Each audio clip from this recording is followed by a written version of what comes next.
जाते हैं अपने अपने आदमियों को देखकर, जहां से अब हम लोग ज़ीचुआन के साथियों को जाते हुए देख पाते हैं। और ये लोग अब पहुंच जाते हैं मिंगजियो बेस कैंप पर, जिसको कहा जाता है फार ईस्ट का ब्लू विलेज, जो कि ऑलरेडी एक काफी अच्छी खासी जगह होती है, जहां पर अब आपस में बातें करते हुए हम लोग ज़ीचुआन और मिंगियो को देख पाते हैं। और ज़ीचुआन मिंगियो को ये बता रहा था कि ये मेरा ही बेस कैंप है, जब मैं यहाँ पर काम किया करता था, अब हमारे साथी इस जगह को और भी बेहतर बना देंगे। और ये स्प्रिंग का समय चल रहा है, जो कि प्लांटिंग के लिए बहुत ही अच्छा समय है। जो बात सुन के मिंगियो कहता है कि लेकिन हम लोग उस समय तक क्या खाएंगे जब तक कि हार्वेस्टिंग नहीं हो जाती, क्योंकि बिना खाए पिए हम लोगों का आकर गुजारा कैसे होगा। जो बात सुनते ही ज़ीचुआन एक ही मैप को निकालता है और दे देता है मिंगियो को। जो मैप देखकर मिंगियो के होश उड़ जाते हैं, क्योंकि असल में ये मैप होता है गोजी माउंटेन्स के नॉर्थर्न सेक्टर का, जिसमें ज़ीचुआन का कैंप होता है और लूबू विलेज भी शामिल था, जहाँ से होते हुए एक सीक्रेट रास्ता भी जाता है जो कि ले जाएगा इनको क्लेन में। मिंगियो कहता है कि सच में लॉर्ड, आपने तो कमाल ही कर दिया ये मैप लाकर, क्योंकि इसी रास्ते से ये लोग अपने लिए सप्लाईज को भी ले पाएंगे। ज़ीचुआन कहता है कि वैसे इस रास्ते को कई सालों से किसी ने भी यूज नहीं किया, इसीलिए तुम अपने साथ में कुछ होशियार लोगों को ले जाना, ताकि रास्ते में आने वाली मुसीबतों से निपटा जा सके। जिस ऑर्डर को फॉलो करने के लिए मिंगियो तुरंत ही तैयार था। यहाँ से जाने से पहले मिंगियो का सवाल होता है ज़ीचुआन से कि क्या हम लोग वाकई में अपने क्लेन में वापस नहीं जाने वाले, जिसका जवाब अभी ज़ीचुआन के पास में नहीं होता। इसीलिए मिंगियो कहता है कि ठीक है, मैं यहाँ से जा रहा हूँ। लेकिन उसका ये सवाल सुनकर ज़ीचुआन वाकई में थोड़ा सा इमोशनल भी हो गया था। और हम लोगों को अब रात के समय में ज़ीचुआन को दिखाया जाता है एक माउंटेन के ऊपर बैठा हुआ, जिसके मन में काफी सारी चीजें चल रही थी। और एक छोटा सा फूल उड़ते हुए उसके पास में आ जाता है, जिस फूल के जैसे ही ज़ीचुआन के पास में भी उसका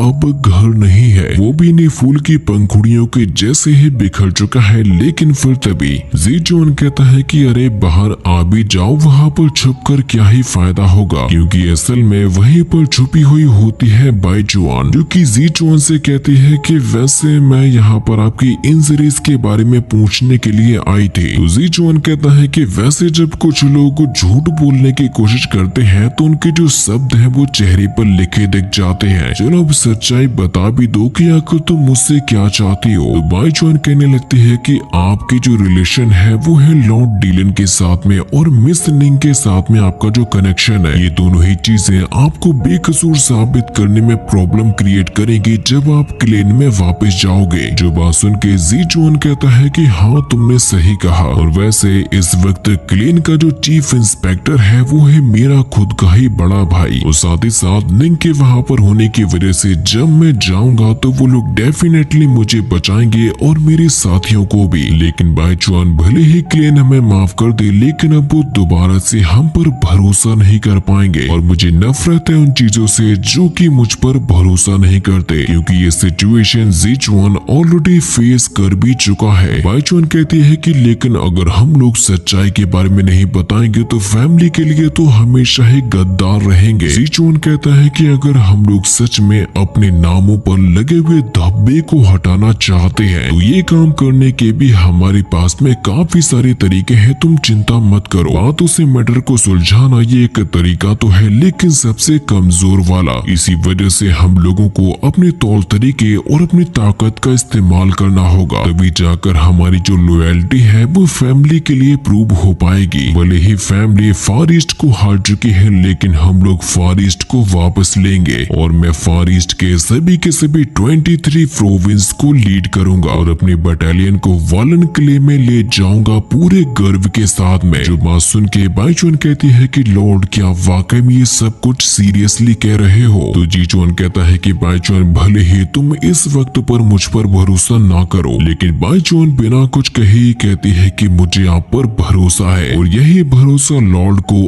आगे बढ़ने में हेल्प करेगा। जिसके तुरंत ही बाद बाईचुआन एक काफी शानदार एंट्री मारती है, लेकिन ज़ीचुआन बड़ी ही बुरी तरीके से मुंह के बल नीचे गिरता है और वो खुद से कहने लगता है कि आखिर मेरे मार्शल आर्ट्स को क्या हो गया, जिसकी वजह से वो बहुत ही ज्यादा गुस्सा दिखा रहा था डीमन एम्परर के ऊपर। और उसके कल्टीवेशन के कमजोर पड़ने की वजह से वो कहता है कि मैं तुम्हें जान से मारूंगा होगा डीमन एम्परर। लेकिन जो रॉजर और मिगी होते हैं उनकी आंखों में आंसू आ जाते हैं ज़ीचुआन की इस लेवल की एनर्जी को देखकर। इसके बाद अब कहानी आगे बढ़ती है और हम लोग रूम के अंदर देख पाते हैं ज़ीचुआन को, जहाँ पर अब जैसे ही बाईचुआन पहुंच जाती है तो वो देखती है कि रॉजर ने ज़ीचुआन की पूरी बॉडी में ही पट्टियों को लपेट दिया, जिससे कि बाईचुआन कहती है कि आपने तो कहा था कि आपकी केवल टांगों में ही दिक्कत है। ज़ीचुआन कहता है कि रॉजर क्या तुमने मुझे ज्यादा ही लपेट दिया, मैं तो ठीक से सांस भी नहीं ले पा रहा हूँ। रॉजर कहता है कि नहीं बॉस, ये ज्यादा नहीं है, मैं तो बस आपको हील करने की कोशिश कर रहा हूँ और ये जो पट्टियां हैं वो खराब हो जाएंगी अगर हम इनका यूज नहीं करेंगे तो। जिसकी वजह से बाईचुआन गुस्से में कहने लगती है रॉजर अगर तुमने इसको अभी के अभी नहीं रोका तो मैं तुम्हारा बहुत ही बुरा हाल करूंगी। लेकिन रॉजर तो रुक ही नहीं रहा था, वो लगातार ही पट्टियों को लपेटता जाता है और ज़ीचुआन की हालत ही खराब कर देता है। जो चीज देखकर बाईचुआन को गुस्सा आता है वो एक ही स्लेस के साथ में उसकी पट्टियों को काट कर रख देती है, जहाँ से फिर रॉजर ने भी तुरंत ही दौड़ लगा ली थी। बाईचुआन बताती है सर मैं आपको रिपोर्ट करने के लिए आई हूँ कि सभी लोग सेटल हो चुके हैं कैंप में और हमारी इस यूजी बटालियन में है टोटल 651 पीपल्स, जिनमें से कोई भी ना तो इंजर्ड है ना ही बीमार है, केवल आपको छोड़कर। और अगर मैं अभी बात करूं कैंप की स्ट्रेंथ और कॉम्बैट पावर्स के बारे में, वो बहुत ही बड़ी प्रॉब्लम है क्योंकि किसी के पास में अब ज्यादा एक्सपीरियंस ही नहीं है। और अगर इस हालत में हम लोगों का मुकाबला डीमन क्लेन के साथ में हो जाएगा तो मुझे नहीं लगता कि हमारा एक भी बटालियन मेंबर बच पाएगा, सभी के सभी ही मारे जाएंगे। जो बात सुनकर ज़ीचुआन हंसने लगता है और कहता है कि तुम ये क्या बेकार की बातें लेकर बैठ गई हो। लेकिन बाईचुआन का गुस्सा कुछ ज्यादा ही था। ज़ीचुआन कहता है ठीक है मैं कल इसके बारे में बात करूंगा। बाईचुआन की जैसे ही थोड़ी सी स्वॉर्ड निकलती है तो ज़ीचुआन कहता है ठीक है मैं अभी इसके बारे में सोचता हूँ। जिसके बाद अब हम लोग अगले दिन का सीन देख पाते हैं और ज़ीचुआन चढ़ते जा रहा था गुची माउंटेन्स के ऊपर और यहाँ पर वो अपनी ट्रेनिंग के समय में आया करता था, लेकिन चढ़ते हुए उसकी तो हालत ही खराब हो रही थी। ज़ीचुआन की तो सांसें फूलने लगती है क्योंकि वो कमजोर हो चुका था। ज़ीचुआन कहता है कि अपनी बटालियन के लिए मेरी तो जान ही जाने वाली है, लेकिन क्या करूं लॉर्ड होने के नाते मुझे तो ये करना ही होगा। और जब ज़ीचुआन उस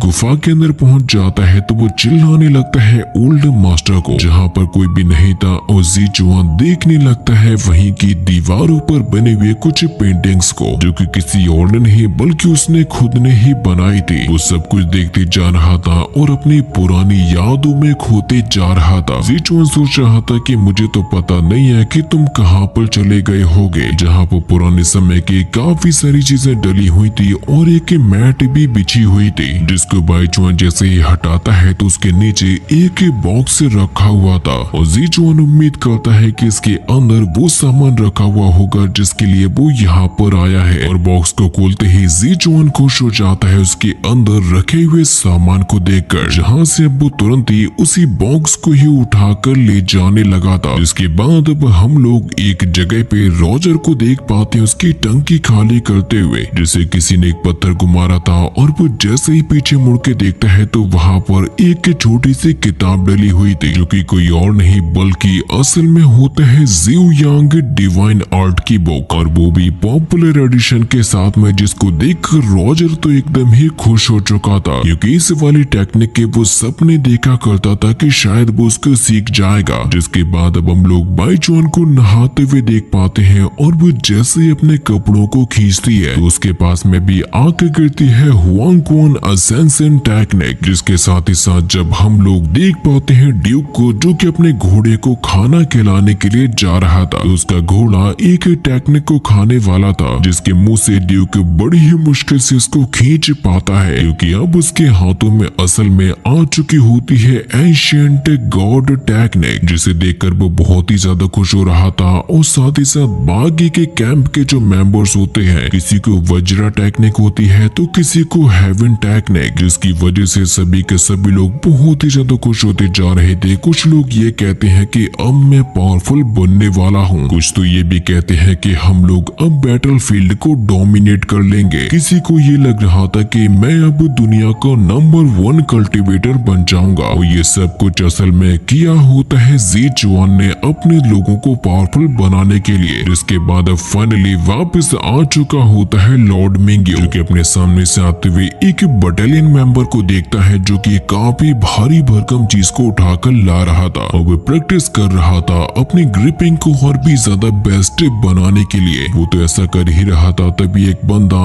अपनी एनर्जी को अपनी पाम में लाने लगता है, जिसकी मदद से उसने एक काफी खतरनाक लेवल का धमाका किया था। और ये नजारा देखकर मिंग्यू तो शॉक हो जाता है। उसके पास में से कुछ बंदे लाइट फुट टेक्निक का यूज करते हुए निकलते हैं, जिस मोमेंट पर तभी एक बंदा दौड़ते हुए आता है और वो उड़ते हुए नीचे गिरता है। मिंग्यू कहने लगता है कि मैं ये क्या देख रहा हूँ, कहीं मैं सपने में तो नहीं हूँ। जिस मोमेंट पर उसके पास में तभी अब आ जाता है ज़ीचुआन। तो मिंग्यू उसको बताता है कि जो सीक्रेट रास्ता आपने बताया था मैंने उसको खोज निकाला और ये वाकई में हमें क्लेन तक ले जाएगा सप्लाईज को प्राप्त करने के लिए। तो ज़ीचुआन उससे कहता है लॉर्ड मिंग्यू आपका बहुत बहुत शुक्रिया इतनी ज्यादा मेहनत करने के लिए। आपका जो बोनस स्ट्रक्चर है वो काफी ज्यादा सॉलिड है, इसी वजह से आप मार्शल आर्ट के एक महान कैंडिडेट हो। मुझे बताओ जरा, क्या तुम वैंगलिन की रीइंकार्नेशन रियल्म को सीखना चाहते हो? जो चीज देख के मिंग्यू कहता है कि लॉर्ड क्या आप मुझे 3 साल का बच्चा समझते हो? क्योंकि मिंग्यू को लगता था कि ये चीजें रियलिटी में होती ही नहीं है। लेकिन जब वो तभी सामने देख पाता है लॉर्ड रॉजर को, जो कि अपने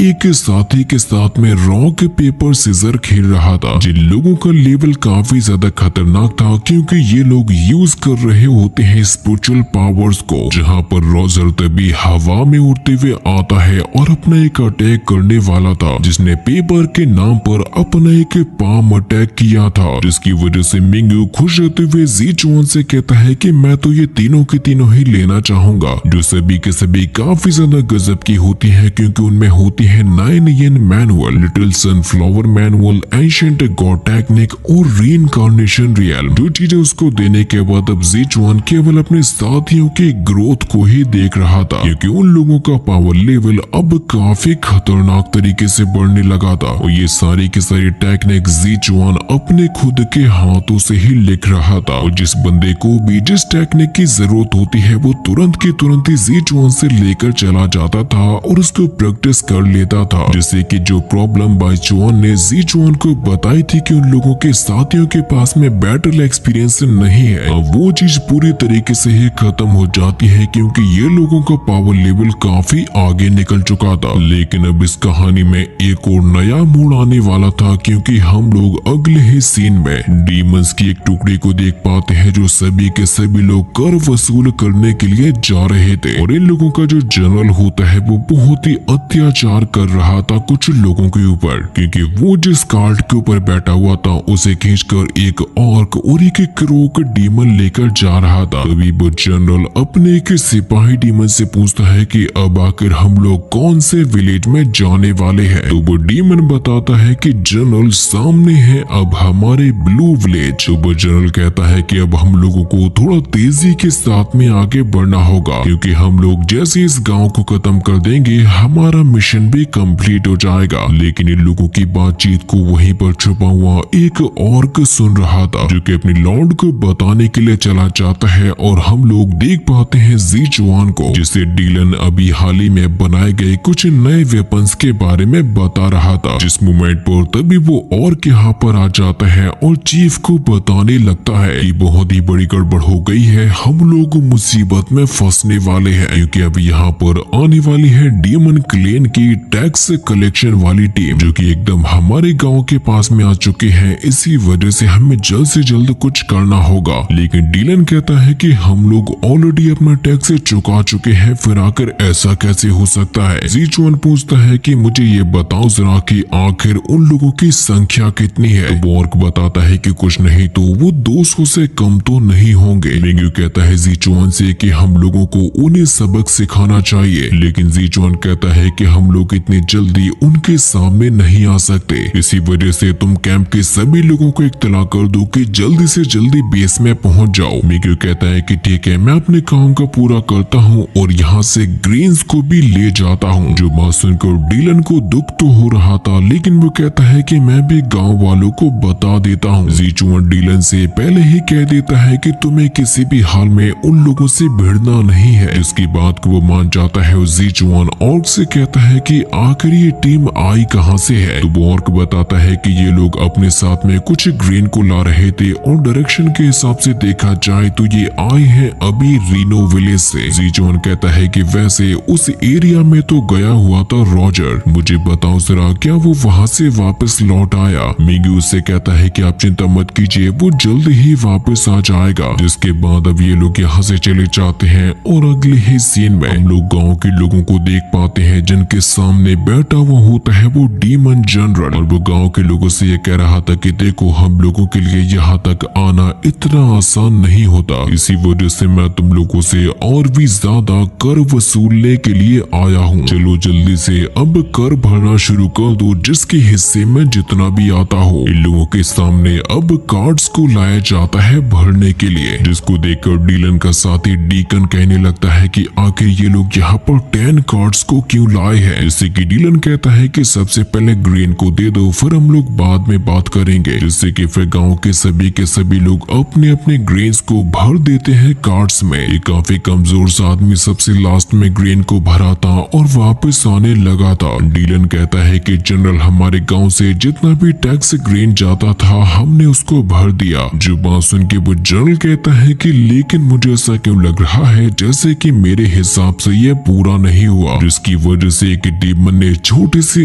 और को भी रोक लिया था। डीलन कहते हैं कि हमारे गांव से हमेशा 6 कार्ड भर के ही जाते हैं। तो वो जनरल कहता है कि लेकिन तुम्हें इस बार 10 कार्ड्स को भरना होगा। डीलन कहता है कि जनरल लेकिन अब हमारे पास में कुछ भी नहीं बचा। जो बात सुनते ही वो डीमन उस छोटे से और को जान से मार देता है। जो नजारा देखकर गांव के सभी लोग शॉक हो जाते हैं और वो जनरल कहता है कि अब बताओ जरा क्या तुम्हारे पास में अभी भी ग्रेन नहीं है। इसके पास में वाकई में कुछ भी नहीं बचा था। और अब हम लोग देख पाते हैं ज़ीचुआन को जो कि काफी ज्यादा परेशान था। तो बाईचुआन उससे कहते हैं कि सर आपको क्या हुआ। जिन लोगों के पास में अब तभी वहाँ पर आ जाता है रॉजर, जो कि उनको बताता है कि ये हरी चमड़ी वाली मॉन्स्टर बहुत ही ज्यादा बुरे हैं। तो ज़ीचुआन उससे कहता है कि मुझे बताओ जरा कि आखिर रीनो विलेज में क्या हुआ था। रॉजर कहता है कि जब हम लोग वहाँ पर पहुंचे तो हमने देखा कि पूरा गांव जल रहा था। गांव के एंट्रेंस पर जो पेड़ लगा है वहाँ पर लोगों की लाशें टंगी हुई थी और वो सभी के सभी जलकर राख हो चुके थे। जो बात सुनकर बाईचुआन मिंग्यू दोनों के ही होश उड़ जाते हैं और ज़ीचुआन समझ जाता है कि ये लोग इस गांव में भी यही करने आए हैं। इसके बाद हम लोग गांव का नजारा देखते हैं और उनमें से एक डीमन ये कहने लगता है कि देखो इस बात से फर्क नहीं पड़ता कि तुम्हें ये पता नहीं था कि टैक्स ग्रेन कितना भरना होगा, लेकिन जितना हमने कहा है उतना भरो या फिर जान से जाओ। इसीलिए मैं ये कहूंगा कि अपने अपने घर में जाओ और थोड़ा थोड़ा ग्रेन वापस लेकर आओ। जिसकी वजह से डीलन अपने सर को झुकाते हुए कहने लगता है कि जनरल हमारे गांव के पास में जितना भी ग्रेन था हम वो सारा का सारा आपको दे चुके हैं, यहाँ तक कि जो हमें बुआई करनी थी वो भी हमने आपको दे दिया। जो बात सुन के जनरल कहता है कि ठीक है फिर तुम मुझे ब्लेम नहीं कर सकते तुम्हारी जान जाने के लिए। जिसकी वजह से अब कुछ डीमन जाते हैं और लोगों की भीड़ में से कुछ बच्चों को पकड़ लेते हैं। जिन लोगों को वो जान से मारने वाले थे गांव वाले केवल चिल्लाते ही रह जाते हैं कि प्लीज उनको छोड़ दो। डीलन तो जनरल के सामने सिर झुकाकर रहम की भीख मांगने लगता है कि इन बच्चों को मत मारो, अगर आप हमें थोड़े दिन का समय दे देंगे तो हम लोग किसी भी तरीके से ग्रेन को इकट्ठा कर लेंगे। जनरल कहता है कि माफ करना लेकिन अगर मैं आज ही सब कुछ नहीं लेकर गया तो मैं वापस नहीं आ पाऊंगा। जिसकी वजह से अब तो ये डीमन उन बच्चों को भी जान से मारने लगते हैं। जिसकी वजह से उनके माँ बाप चिल्लाते हुए कहते हैं कि तुम तो हरी चमड़ी वाले राक्षस हो। अपने बच्चों को मरता हुआ देखकर वो ऑर्क से ये कहने लगते हैं कि अब चाहे हमारी जान ही क्यों ना चली जाए हम लोग इन राक्षसों को नहीं छोड़ेंगे। और जैसे ही कुछ लोग इन्हें मारने के लिए आगे बढ़ते हैं तो इन डीमंस के साथ में जो आर्चर आए होते हैं वो तीरों की मदद से छलनी कर देते हैं उन ऑक्स को, जो कि आगे बढ़ने से पहले ही जान से मारे जाते हैं। और डीलन ये सारा का सारा नजारा अपनी आंखों से ही देख रहा था अपने साथियों को मरते हुए, जिसकी वजह से अब उसको बहुत ही ज्यादा गुस्सा आ जाता है और वो तीर की मदद से उसे मारने के लिए जा रहा था। लेकिन वो जनरल तो वहाँ से टस का मस नहीं होता होता क्योंकि उसको पता था कि ये उसे मार नहीं पाएगा। और वाकई में होता भी ऐसा ही है, क्योंकि एक डीमन डीलन पर हमला करके उसको दूर फेंक देता है, जहाँ पर अब तुरंत ही वो जनरल अपनी स्वॉर्ड को लेते हुए डीलन के पास पहुंच जाता है और ये कहने लगता है कि रीनो विलेज के मुकाबले तुम्हारा रिएक्शन मुझे थोड़ा सा फास्ट लगा, लेकिन अब मैं तुम्हारे साथ में ज्यादा खेलना नहीं चाहता, इसीलिए चलो अब ये खेल खत्म करते हैं। अब वो जैसे अपने स्वॉर्ड की मदद से मारने वाला होता है डीलन को, तो फिर तभी एक सामने आती है गॉडली स्वॉर्ड और उस जनरल के सीने में उतरते हुए उस जनरल को ही खूंटी पर टांग देती है और उसकी जान चली जाती है। जो नजारा देखकर सभी के सभी डीमन चौकन्ने हो जाते हैं, क्योंकि अब यहाँ पर आ चुका होता है ज़ीचुआन। ज़ीचुआन की पावर्स काफी कमजोर थी, जिसका बैकलैश भी देखने को मिलता है। ज़ीचुआन कहता है कि इनमें से एक भी डीमन जिंदा नहीं बचना चाहिए और जितने भी अल्ट्रा डीमन होते हैं उन सभी को मारने के लिए भी पहुंच जाते